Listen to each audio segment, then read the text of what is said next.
Hi everyone and welcome to Pall Mall Cosmetics. I'm Carlita and today I'm joined by our consultant plastic surgeon, Mr. Bechar. We're talking all things breast augmentation, answering your questions and sharing expert advice to help you feel informed and confident on your journey with us. Stay tuned and I hope you enjoy. Hi, so I'm Mr. Bechar, one of the consultant plastic surgeons here. I specialize in all types of cosmetic procedures, and one of the procedures that I do most commonly is breast enlargement. And I thought that it'd be really useful just to chat a bit about, when you come and see me for breast augmentation, is what that involves, what the process is, and also any frequently asked questions I might have. Okay, amazing. So when might patients be considering a breast augmentation then? What type of patients do you see? Yeah, it's a very good question. I think I see all types of patients, and I think the emphasis is on choosing the right implant for that patient to achieve the best results and the best version of them. I think it's also important to say that patients come and see me for a variety of reasons. One is just so that they can feel better about themselves, to have the confidence that they want in life. Yeah. But also some patients have, loss of volume after having kids or breastfeeding, and also a very small proportion of patients who have a loss of volume after puberty, where the breasts just don't develop as well. And also congenital differences such as tuberous breasts and breast hyperplasia as well. Okay, so can we go over the placement of implants then? So you've got over the muscle, under the muscle and dual plane. Can you cover each one and what are the pros and cons of each and who might they suit better? Yeah, so in your consultation, I'll go through in detail what the benefits and the negatives are of putting the breast implant underneath the pec major muscle, over the pec major muscle, or dual plane. So in terms of the over the muscle placement, it often suits patients to have a good covering of skin and fat. And that's really important because I don't want the implant to be too visible.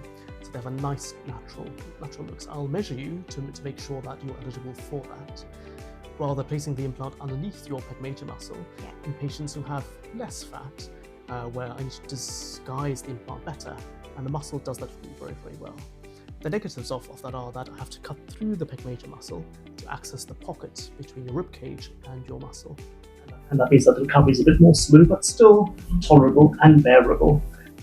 Another negative of putting the implant underneath your muscle is that when the muscle contracts and moves, the implant also moves. That's called animation. So often that's troublesome in patients who are very active, very young, or do a lot of exercise, because whenever they use their major muscles, the implants move. But I will tailor this entirely in terms of your lifestyle, your natural body for the best result. The third method is a dual plane, which is the best of both, but is used in very specific circumstances that I'll go through in depth when I see you, whereby the top part of the implant is covered by the muscle, the bottom part of the implant is covered by your breast. What patients might need a dual plane then? How would you determine whether a dual plane was needed?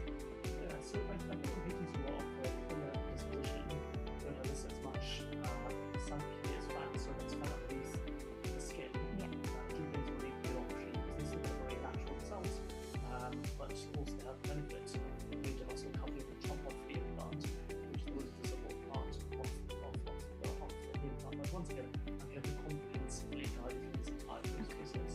But I need to most of my patients get the implant over the muscle because that is really good for them. Okay, and then we've got different types of implants, haven't we? We've got high profile, low profile, and moderate. How do you determine which patient will need either of those? How do you determine which one they'll need? That's a really good question. So it's a question I'm often asked, and that's the importance of spending time in the consultation to make sure that the patient understands that they're choosing the right implant for them.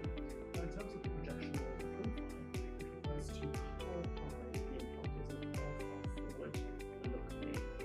And that's really important because a high projection or a high profile might have a slightly more efficient look. And that's why we like to take the approach to give the perfect implant for the patient to get the best result. Okay, so when would low or moderate profile implants be used? So in a patient who wants a more natural look, then a lower and a moderate profile implant might be a very good option, because they get that lovely fullness of the breast, but also the volume that they want, but also have a very natural look. They also suit patients who want a low volume in the implants too. Patients who want a more high profile implant tend to have a bit more of a full look that may be bordering on unnatural, but that's very much based on the patient's bespoke views in terms of what they want. So can you explain to us then what the 1-stage versus 2-stage when it comes to a breast augmentation and an uplift, what the differences are and when they might be needed? That's a really good question. So I'm always here to guide patients through that choice. So I think the 1-stage procedure is where I do the breast uplift and the implant at the same time, which is the majority of the patients where they're suitable to have both in one trip to theatre.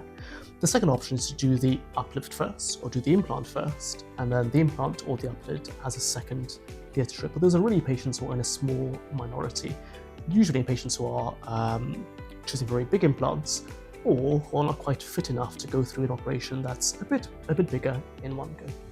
Okay, so most people can do it in 1 stage, Absolutely. can they? Yeah.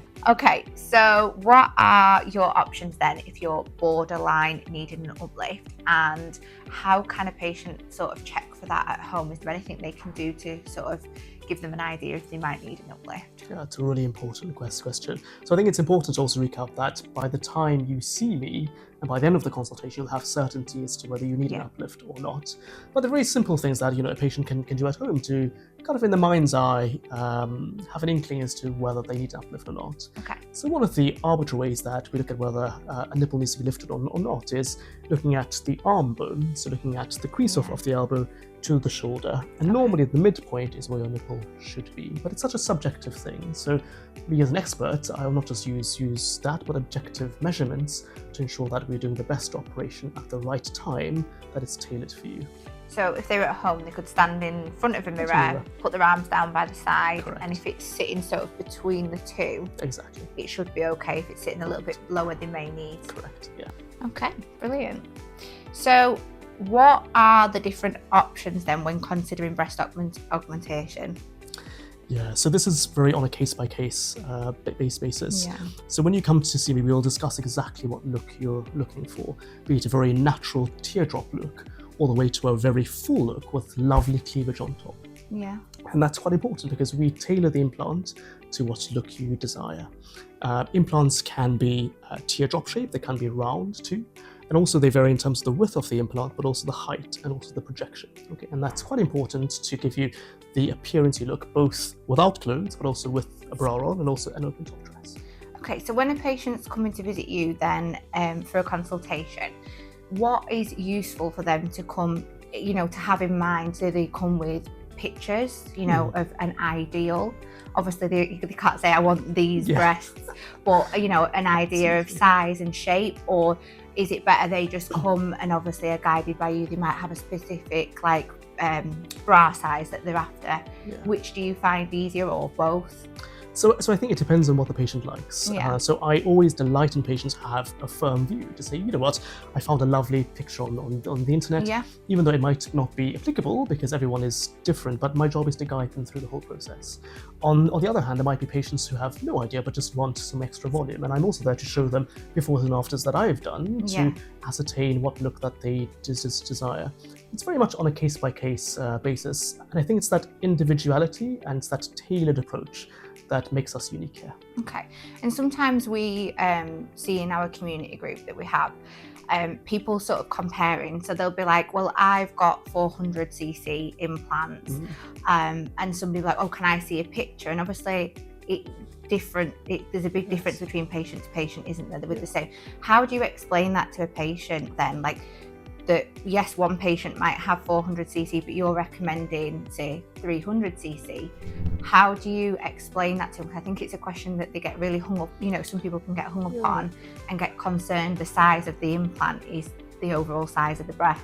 Yeah, that's a very good question, and the answer is time. So we spend time with our patients. We go through everything. So if patients have any questions that they have, I take the time to make sure that they're fully answered and that they know and understand the reason why we've chosen one implant over another. Yeah. And I think that's very important as well. Also, I'm able to also draw attention to the patient to say, patient A is different to yourself through these different reasons, and it's those nuances that give the best result. And that's really our secret here, is that tailored approach. Yes, everybody's body is different, isn't it? Yeah, exactly.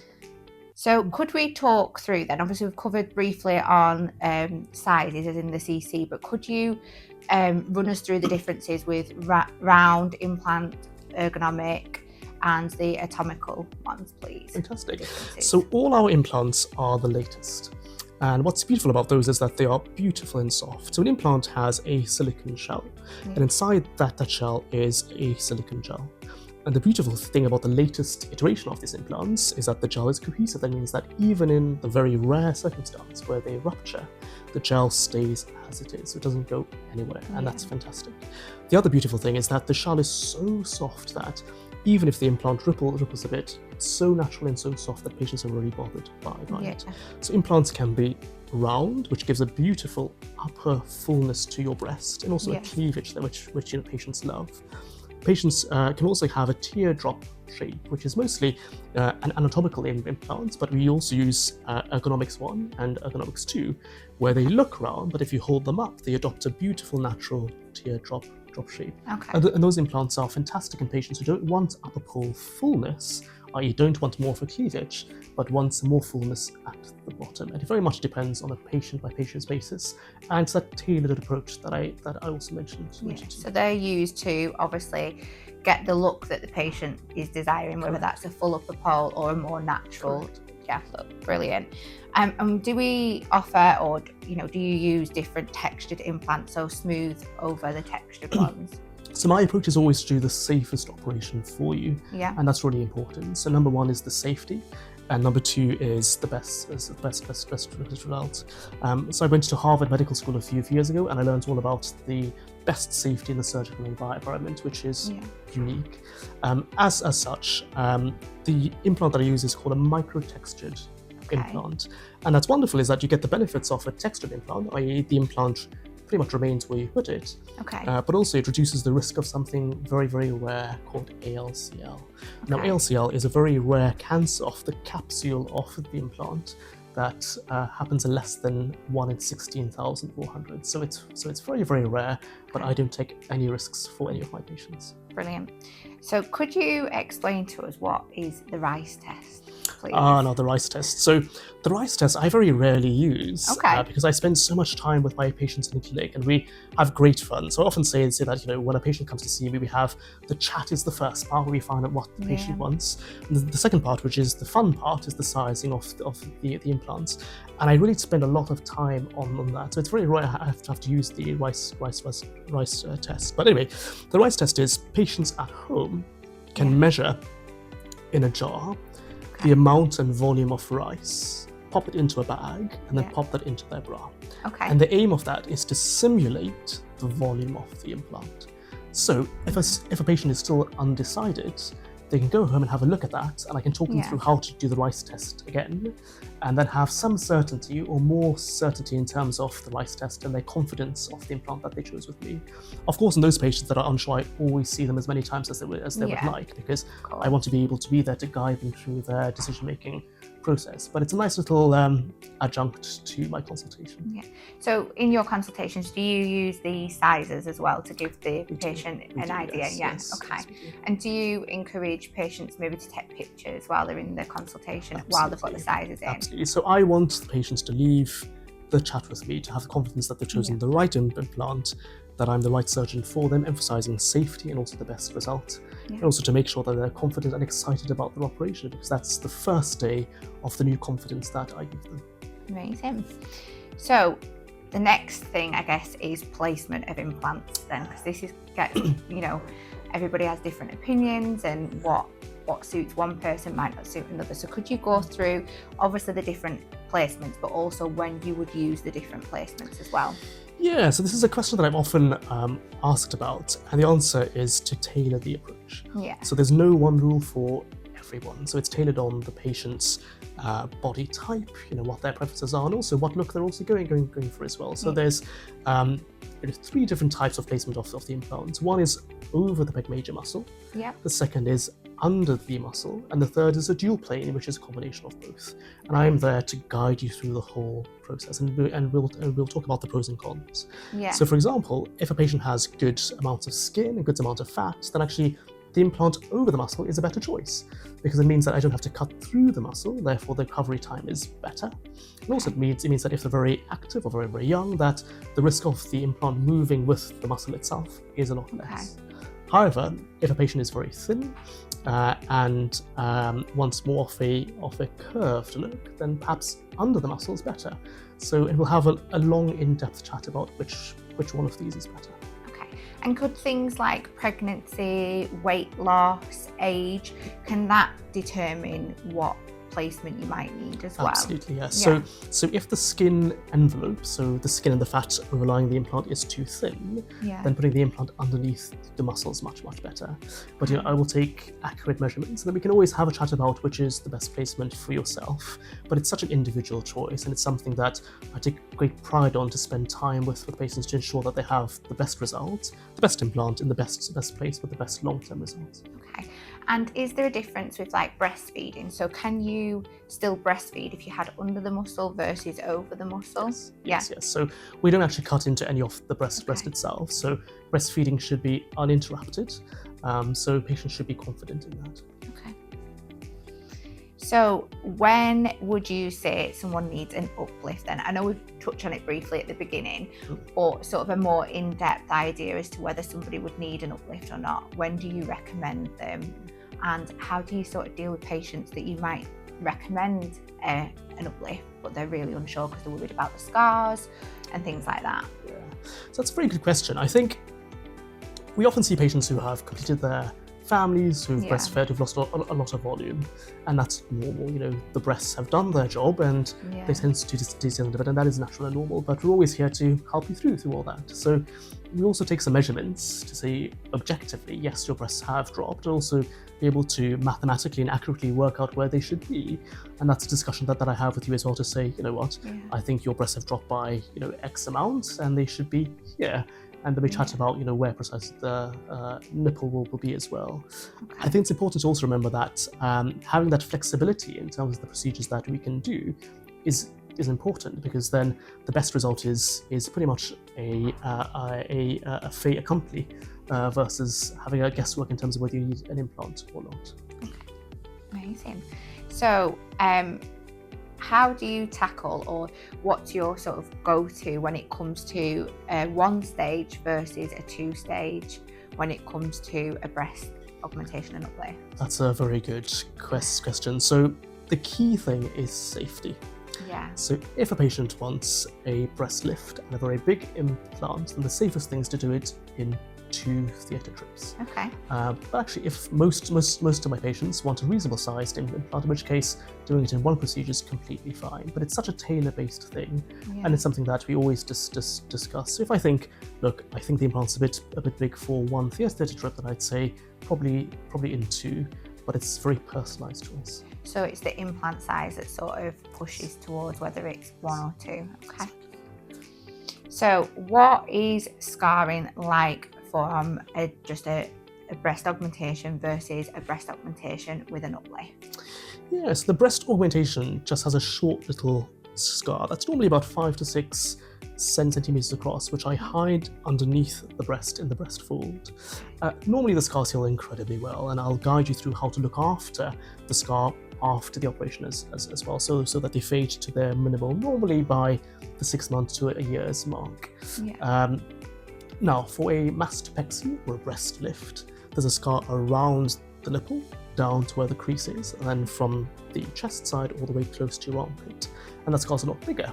But once again, they are things that I will advise you on to make sure that the scarring is the best that you can be. But there's always a chance of lumpy or prominent scars, but that's rather unlikely. Okay. And what are your tips then? Like, if you could give some quick fire tips on how to get the best out of your scars, or how to look after them. Yeah, that's a very good point. So make sure that you wear the garments that we give you as well. Make sure that after 2 weeks you moisturize and massage the area too, and I'll show you how to go ahead and do all of that. Okay. The third is keep it out of the sunshine. And it's very tempting to book a holiday 6 weeks later and show your new breasts off to everyone, but it's best just to keep them out of the sunshine. Also bearing in mind that the UVA and UVB goes through the clouds as well. So I'd say probably look after them really, really well. And normally by a year's time, they're beautiful, thin, and barely visible. And if somebody did have a scar that maybe they were a little bit unsure on, it was a little bit more prominent than they expected, is there anything they can do, any sort of non-surgical or any surgical procedures then that they'd have to correct that scar or anything? Yeah, so I think the key point here is care. So after I do the procedure, I'm not going to just run away. I'm here for you in the long term. So I will see you again, and I will devise a treatment plan that is bespoke and tailored to you. There might be from a variety of things, such as silicone creams to massage, all the way to derm abrasion, and also lasers that we all offer in-house here. Okay, amazing. So I think something that people maybe don't think about when they're coming for breast surgery is how long do implants last, and how often do you then need them changing? So if you were planning for the future. Very good question. So there's no hard and fast rule. So the capsule that forms around the implant can sometimes squeeze the implant, and that will happen eventually, but how long that happens for is very variable. So it can be as short as 8 years, but normally we see an implant last between 10 and 15 years. I saw a lady about 2 weeks ago who had an implant in for 27 years and was very happy. Wow. So it's such a varied and wide range. But as I say, I'm always here. So if there are any concerns, even if I've done your breast augmentation 20 years ago, I'm always happy to see you again and to guide you through that next process. And is there anything a patient can do to lengthen how long they will last? True. So wearing a supportive bra is always very important. So when you're in a bikini or holiday, that is completely fine. But as far as you can, wear a supportive bra when walking your dog or playing with your children, and that just helps the capsule to retain its shape and where it is. There are other sort of small little things that you can also do, but I'll go through that comprehensively with you when I see you. Patient. Okay. So, what are tuberous breasts, and how can you address them and help somebody? Yeah, so tuberous breasts, I'm always very sympathetic with patients with tuberous breasts because it's often a lifelong anxiety that they have. And I'm always very grateful to be able to be there to help them with this. So tuberous breasts are born with difference. It's nothing that they've done during their teenage years. It's something that they've just were born with, and that's fine. So tuberous breasts are characterized by the breast being very narrow and also very long, and also where the areola can sometimes be herniated, so maybe very abnormal looking. But breast implants are a very good way to manage this because they help to expand the lower pole of the breast and also be able to have more of a less different appearance. They'll never be completely normal, but they'll be much, much better, and that's what patients really delight in. And so patients then with tuberous breasts, do they need just an implant, or would they need an uplift as well? Or again, is it just case by case? Good question. So this is where the signature approach is, where I will see you first, I'll talk to you what your concerns are, and be able to devise a surgical plan which is as minimally invasive as I can make it, also to give you the best results. And that might involve just an augmentation, which is completely fine. Also a bigger procedure where I score the inside of the actual breast to make sure that the breast then redrapes beautifully over the implant. But that's something which is very much on a case-by-case basis. Okay. So what if somebody already has implants in and they're maybe just not happy with them, or they're at that stage where they need replacing? What would you advise them? So I think counselling the patient is really important to find out exactly what they're not happy with, and also to make sure that we do one operation that gives them exactly what they want. And that is a continuous process. So I'm more than happy to see patients who want to go bigger or smaller, or just that the capsule has reached a point where it's contracting, it's squeezing the implant, and that they need an exchange of the implants and capsulectomy, be it partial or full. And this is a very bespoke thing, so I'm more than happy to talk at length with my patients about that. And so somebody, say, who'd had a considerable sized implant in originally, and that was maybe just a breast augmentation, would they then, if they wanted to go for a smaller implant, would they then need an uplift? Or would you recommend they had a similar sized implant? Really good question. So I think it very much depends on the patient, because some patients might have some contraction of the envelope, so in which case they may not need a lift too. Okay. But some patients have, a barn door approach where actually it's very clear that we need to give them a lift. Yeah. And I'll be able to advise them in clinic exactly which one of those two options that I would advise them on. But it's such a bespoke process, and that's what makes us unique here, is that individual approach for the best patient care. Brilliant. So how does the consultation work then for breast surgery? What, if you could sort of break it down into steps, what are the main things that you cover in that consultation, and how can a patient prepare themselves for it? So I think what's unique about us is time, is that we spend time to talk to our patients. And that's really important, because once I know what the patient would like, I'm able to devise a bespoke surgical plan to make sure that they have the best results. So I normally do my consultations in 3 parts. The first part is listening, and that's really important, because I'm not there to create an idea for my patients. I'm there to listen to my patients so that they can tell me what they would like.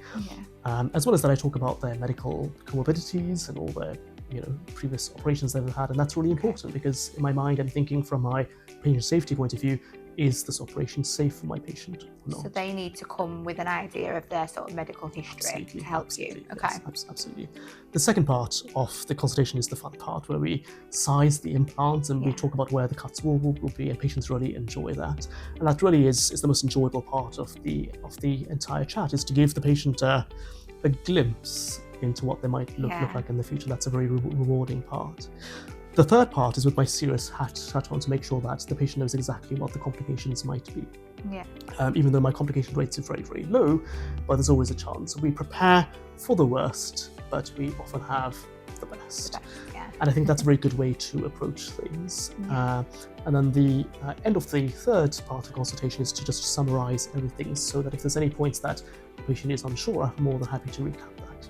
And how would you help a patient that maybe had an unrealistic expectation? So they've come in saying they want one thing, and that's maybe not achievable. How would you manage their expectations? That's a very important point. I think the key thing is time and explanation, because I've never met an unreasonable patient who has a position that, after I explain why it's unreasonable, they're often always very understanding and appreciative of my frankness and my ability to communicate a point which is safe and also is in their best interests too. So I wouldn't say that by the end of the consultation, I've never had a patient who's not been reasonable in terms of the conclusion, because we seem to be on the same page, which is fantastic. So it's just taking the time to explain to them why you're recommending time, sympathy and understanding. Yeah, I love that. Okay, so they've had the consultation, they've had the surgery. How would you explain what recovery looks like for a patient that's had breast augmentation then? That's really important. So I think it's important to remember that I'm here just not to do the procedure. I will look after you in the short, the medium and the long term too, and that's really important. So uniquely, most of my patients go home on the same day, and I very rarely use any drains, which is fantastic. Patients often like to recover in the comfort of their own home, but they are well supported. So you'll have a wide variety of numbers where you're able to get in touch with us if you have any questions or concerns, so you feel well supported. You'll usually see one of our expert nurses in a week's time who'll be able to have a look at your wounds to make sure that they're heading in the right direction, and that's really important. I'll then see you in around 6 weeks or so to monitor what your result is, and to be able to show you some beautiful befores and afters. And that's really important for you to have the confidence to live the best life that you want. Okay, and how would you say pain is sort of straight after the surgery, a week, 2 weeks? How does it sort of progress, and what's normal and what's maybe not normal, and when you might want to seek some attention from us? Yeah, it's really important. So I use a lot of local anaesthetics. You'll wake up having had the best sleep of your life. It's something that we hear loads, and that's fantastic and also bad. So it's fantastic because you're so comfortable but it's also bad because you're also tempted to show people your results. So I say, hold your horses and just bear with us. But in the next few days, if the pain is getting worse and worse and worse, and the pain medication that we give you is not working very well, then those are reasons to get in touch with us as soon as possible. Also, if one breast is getting suddenly much bigger and also bruising a lot more than on the other side, then please get in contact with us as fast as you can. You're well supported and we'll see you within a few hours. But generally then, pain should lessen over the course of the first week. Correct. Into 2 weeks, etc. Absolutely. Okay. And how soon do you say to your patients that they can go back to exercise? So I'd say that light exercise from 6 weeks to 3 months, and then back to normal from 3 months. Okay. And how about like driving, going back to work, sort of the more day-to-day things? So what we say to not drive for a week, but it's always worth contacting your insurer as well, just to let them know, and that's a really important point. They'll probably advise you that as long as you can control the car and perform emergency procedures, that you are able to drive, but that's very much a discussion between you and them, but normally it's at least a week. Okay. And what about work? So work depends. So we do things on a case-by-case basis. I sign off patients for as long as they need to recover in the most effective way. But it very much depends on the patient, what job that they do, and also what procedure I've done too. Okay. So do you provide this like a sick note for them? Yeah, absolutely. Okay. I provide a holistic care from the sick note to the pain meds that you go home with as well, and also the post-operative support, and that is absolutely critical so the patients have confidence in me. So on our community page, a lot of our patients sometimes worry about the drop and fluff process. So this can go from anything from where the implant's sitting, one's higher than the other, one's lower than the other. They look a bit of a funny shape. Some people's drop quicker, some drop a lot slower. How would you explain the drop and fluff process, and how would you reassure patients that are a little bit worried? A really good question. So I think it's very important to say that I'm here to guide you through this entire process. If there are any questions or worries, concerns, I'm more than happy to see you and to manage those. So drop and fluff happens to everybody, but the variability of that is uncertain.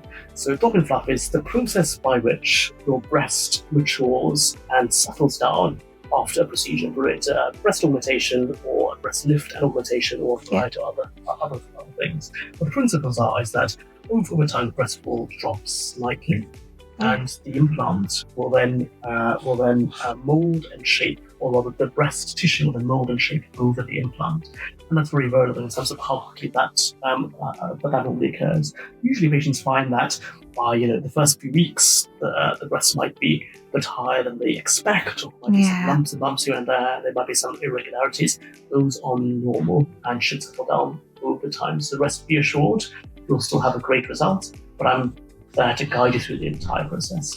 Okay, so is it quite common that implants settle at different stages? I mean, like obviously same patient, 2 implants, one might sit a little bit higher. Is that normal? And when should they maybe worry? It's a completely normal process. Yes. And I think that's important to remember, because the human body is not a machine. We are so individual and we're so unique too. Normally by the 6 weeks mark, things have settled down mostly, but some patients might need 3 or 6 months to settle down completely. But when I see you, I can once again examine you to make sure that we're heading in the right direction. Okay.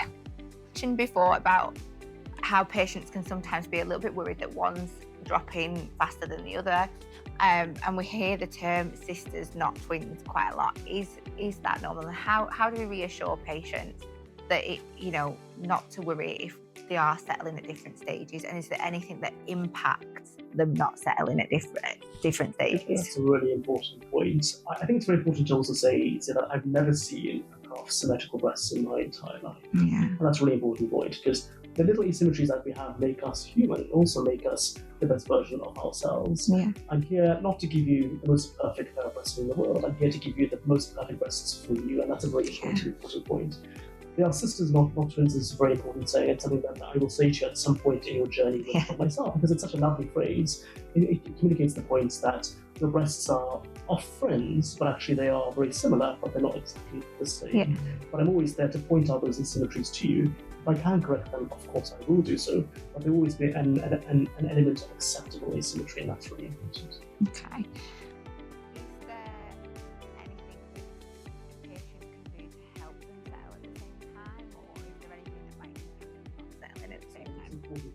keep your garment on for as long as possible, following the instruction that you have. So some patients find that you're right-handed, but sometimes the right breast will settle in a different way to the left breast, or vice versa. That's something that patients often say, but it's very vulnerable in terms of how breasts settle in the first weeks or months after the breast procedure.